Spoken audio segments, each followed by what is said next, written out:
BNP chairman Tarique রহমানের সমাবেশ ঘিরে সিলেট নগরী জুড়ে চলছে ব্যাপক প্রস্তুতি। দিনরাত চলছে লিফলেট বিতরণ, জনসংযোগ আর মাঠ সাজানোর কাজ। ১৯৭৮ সালে শহীদ রাষ্ট্রপতি জিয়াউর রহমান এবং ৯০-এর পর বেগম খালেদা জিয়া একাধিকবার এই মাঠে জনসভা করেছেন। পিতামাতার ধারাবাহিকতায় এবার একই মঞ্চে দাঁড়াচ্ছেন তারেক রহমান।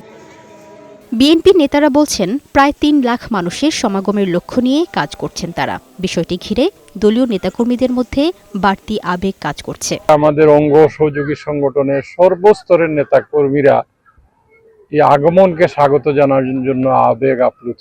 তারেক রহমান সাহেব যে বক্তব্যটা রাখবেন, নিশ্চয় এইটা একটা পুরো জাতির জন্য একটা মেসেজ হবে।